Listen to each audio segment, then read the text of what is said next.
What's happening, Hoodlum gang? Welcome back to my channel. This your boy Hoodie from the hood, aka your friend from that big old end, and I'm back with another video. But before we get started, I want y'all to do me a favor, man. Go ahead, hit that like, hit that subscribe, to put yourself onto the Hoodlum gang, and leave me a comment. Unless you a custer, and even still, you can leave a comment. But y'all getting weirder and weirder every day. I promise you, homie. Anyways, today I want to do something different. This is something that I wanted to do a couple days ago, but like I said, I've been having technical difficulties. Ain't no telling when this video is going to actually be uploaded to y'all. But I wanted to do this prior to the conversation with the homie Bullet. And after that conversation, I wanted to do it even more. So this is my, I guess you could say, list of classic San Diego rap albums. No particular order. I will just be telling you the artist, the album, and their affiliation. You know what I mean? Just for the people that's outside of San Diego who may not know. Also, I'm gonna try to give. I'm gonna try to make. I don't want to put one artist. God damn, cuz I'm always ashy. I don't want to put one artist on this list more than one time, even though some of these artists got more than one classic album. I'm just going to put one out of their discography for one reason or the other. So, with that being said, like I said, this is no particular order. Yeah, no particular order. So here we go. One of the albums, as you probably already know, man, I'm going to go ahead and go with Jail Felony, Take a Ride. Like I said, he got more than one album I could put on here, but I don't want to do that. I want to give other people some shine, so I'm just going to pick one. Take a Ride, I feel like that was like the trendsetter, homie. You know what I mean? That set the tone in San Diego. Yeah, there was other albums out prior to that, but I feel like that was the one that gave us national exposure on the on the more mainstream level. That came out about 94, 95. And as he said, you know, he said when he got his deal from Jam Master Jay, he was on the run. So even though the album came out in about 95, I feel like he started recording that album sometime around like 92, 93, something like that. But I remember going to the Boys and Girls Club right there on 30th Street by Memorial Park. And I just remember Take a Ride being played on the radio all the time, you know what I mean, over that summer, as well as a lot of other stuff. But you know, I remember everybody saying, you know, Jail Felony. Oh, he from the hood. He from 4-7. Like, you know, even though motherfuckers was little kids, you had people a little bit older that was either working there, you know, they was already teenagers or whatever the case. And it was just a big thing, homie. And like I said, I feel like that set the tone as far as the San Diego rap scene. So, Take a Ride. Next album, Triggeration Station, Mitchie Slick. That's a classic album. Mitchie Slick put on for his section, which is the Lincoln Park area, right on the other side of Imperial. I remember that coming out around, I want to say 2002. I could be wrong, but I'm quite sure. At least I heard it in 2002. I remember being about 14 years old when that album really hit the streets, and it was everywhere. You couldn't deny it, homie. Even us being on the opposition side to their community, we still heard it. It was even a couple homies that had that album for whatever reason. You saw it. You saw it everywhere. You saw the posters everywhere. You couldn't escape Clack Clack Yeah that's what the song called. Yeah that song was everywhere, homie. So yeah, he put on for his section, and that's a classic album. Next album, Lil CS, Dollars and Cents. This is another one that was everywhere about 2001. I want to say about the summer of 2001. I remember my brother, at this time my brother was like kind of like staying with his dad. You know what I mean? And or at least he'd be over there a lot. And his dad was married, and his wife's daughter's boyfriend. Yeah, wife's daughter's boyfriend. I don't know. I forgot the nigga name. What was his name? Sam. I think it was Sam. White dude. No, he was hella cool. Nigga used to smoke rocks. He was cool though. You know what I mean? And us being young, we used to just ride around with Sam. Like, he used to do burnt, like hella burnt shit. Any homies that was around, they remember. Baby Bull, Baby A-Rock. I know y'all remember Sam for sure, homie. Jukebox, you probably remember Sam. But anyways, he used to be, it was either he was bumping Dollars and Cents or he was bumping that Seasons of the Sick and his brother Lynch, homie. And I think even Looney Coleon. He had a cool little playlist, homie. And he was already older, like in his early 20s. And you know, that's the nigga that we finna roll to the store, and he finna get us some drink, some Swishers, whatever the case was. And he loved that Lil CS, Dollars and Cents, homie. And that's where I got put on to that album. They lived in East Dago too at the time, about, I want to say on 52nd and Trojan by Kalina Park, in the little alley over there. So anyways, we would spend a lot of time in East Dago at this time, and Dollars and Cents, definitely a classic album. Shout out to you, Lil CS. Hopefully we can put something together, homie. You dropped the classic. Yeah. Next album, Issei Uno, Mental Scars. This came out about 2003. Issei Uno from up out of the West Coast area. If I didn't say Lil CS from up out of East Dago mob, I want to give y'all that type of background just in case y'all don't know and y'all just want to, you know, be up on it before y'all go into the album. So Issei Uno up out of the West Coast 30s area. He came with a classic. That's one of them albums that you could put on and you ain't got to turn it, just like the rest of the albums I've been mentioning. And Issei did a lot of production as well, not just for himself, but for his homies and even, you know, people from other sections. You know what I mean? That's the thing about a lot of the San Diego producers. They didn't just do production for their area or their side. They did it for the whole San Diego, because it was more of a city movement back then, as opposed to now everybody do their own thing. Ain't nobody rocking with each other. But Mental Scars, definitely a classic album. Slap to this day. It aged well. You can still go listen to it. Go check it out if you ain't heard it. All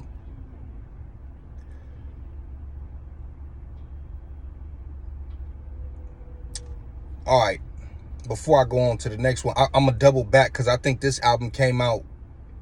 I should have went as the years went on. I kind of messed up. That's how I should have did it. I'm going to go back to about 98, 99. And a lot of people don't bring this album up, but I still listen to it to this day. I don't know, for some reason, this dude gets lost when we mention San Diego rappers in albums. It was a dude from up out of Skyline. Not Big June. We'll get to Big June. His name was Nuts. Now, Nuts was... He was connected to the Relatives. I think around the late 90s and early 2000s, they had something called Break Bread. I don't know if it was Break Bread Entertainment or something like that. So if y'all from LA or anything and y'all was listening to the Relatives around that time and y'all heard a dude or saw a featuring Nuts, that dude was from up out of San Diego, from Skyline. He was hard. I don't know what happened to him, but I remember once again walking down 49th Street in East Dago, in between University and I want to say Polk. This is before they built that elementary school right there. It used to be houses right there, but at the time they was already about to build the elementary school, so all the houses was abandoned. It was about 2-3 streets, maybe 2 streets of just nothing but abandoned houses. And we used to go over there and just, you know, as little kids, I think I'm about, I want to say 11, 12, this 2000. And I was walking with my brother one day, coming back from them abandoned houses, doing some, I don't know if we was smoking weed or something, because we was at my auntie house. She lived right there. And I think we went down the street to go smoke. We was doing something we wasn't supposed to be doing. And I remember seeing the CD flipped over. Like, you couldn't see what CD it was. You just saw the back part, the bottom part, and it was hella scratched up. So we picked it up and we looking at it. We like, nuts. Break bread, like, what the hell is this? So my brother take it in the house and he doctor it up, clean it up with some rubbing alcohol and some other stuff, whatever little remedy he had at the time. And we played it, and it was hard. From that day forward, we messed with that album. I still listen to the album. The album is on YouTube, but go ahead and check that album out, man. That's a classic album. Next album, I would say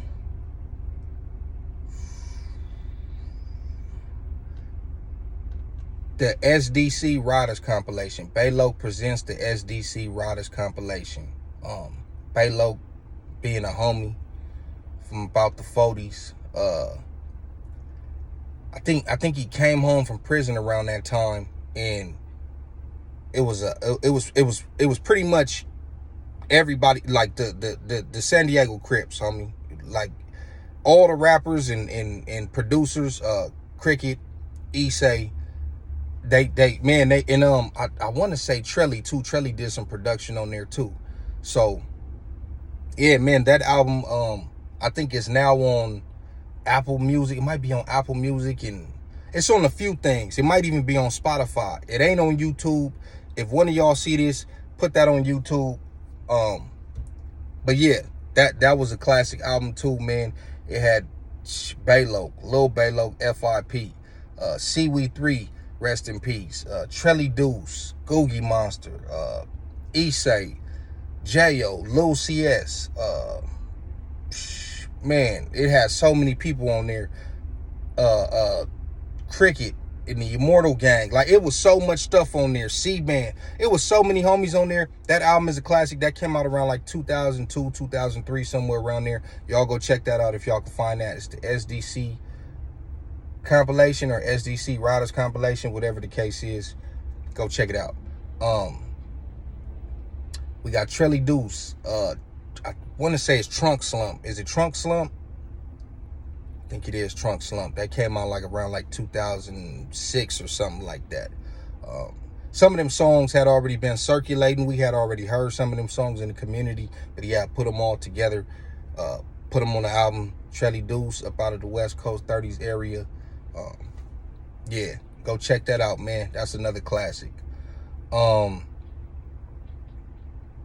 else?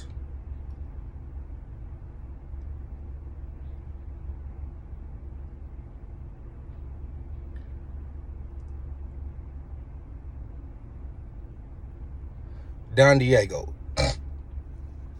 I want to say Don Diego, he got a few albums that you could put on here as well.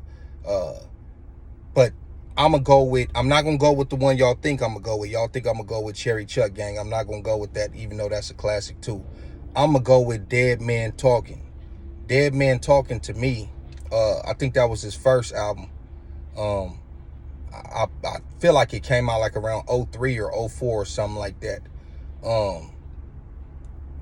I feel like that album personified like what the Dago sound sounded like at that time, with production from Cricket, Issei, I think Elo. He was a popular producer at that time, but he mainly just did production on the Damu side. I don't know where he from, but he has some type of affiliation over there. But Dead Man Talking, to me, was the one that really just captured that era, homie, of San Diego, and that kick-started his career. So yeah, Don Diego, another rapper from Lincoln Park, putting on for his section. That's a classic. He got a few more classics, just like J.O. and Mitchie Slick and a couple other people on this list. But Dead Man Talking, go check that out. Who else?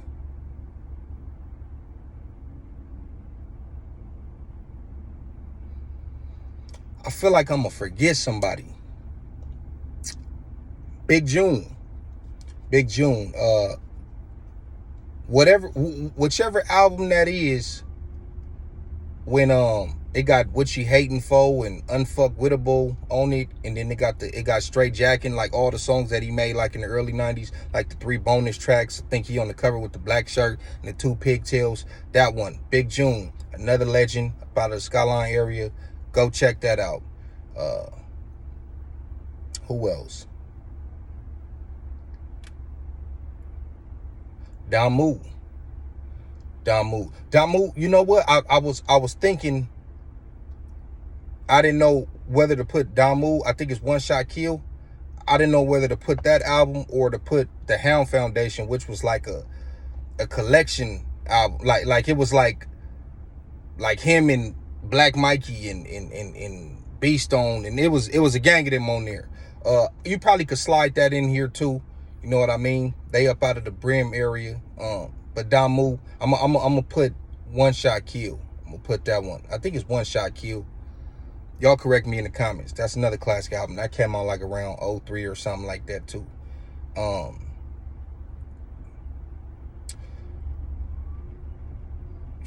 Man, I don't know. I don't want to miss none, but these ain't all the albums. There's more. These is just the ones that I could think of. As y'all know, I just freestyle everything. I don't write nothing down. So yeah, I'm kind of having a brain fart right now.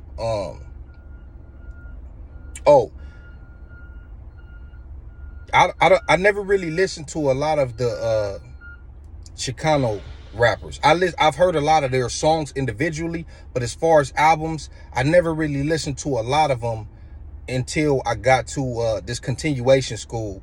And you know, them little MP3 players came out at this time. And sometimes I would get tired of listening to my music. I still had a CD player at the time, and I'd get tired of that. So I'll be like, man, let me listen to your MP3 player. If they wasn't using it, it seemed like all the essays and the Mexican girls had them. I'd be like, let me listen to it. So they would have all that on there, and that's how I would hear some of it. But I wasn't really too into it. But there is 2 albums that I can put on this list. And let me tell you one of the main reasons.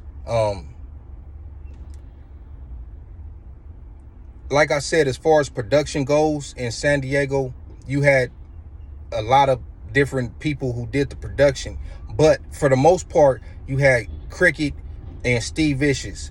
Now, they probably did at least, between them two, they probably did maybe around 60% of the production of all San Diego artists. And when I say all, I mean all. So that'll be like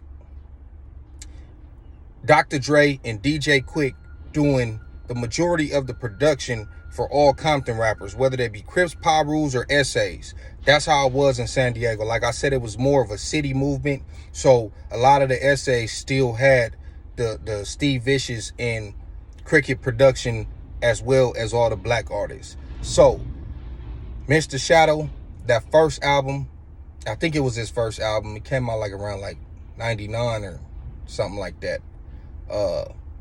Mr. Shadow from up out of Waptown, I believe. He's a legend. Yeah, man.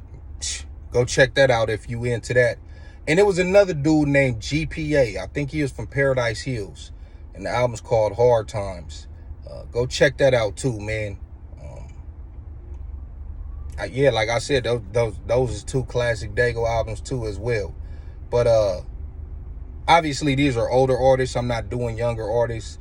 Because I just felt like it was a different time back then. It's so easy to put out music nowadays. Not to say it's not good.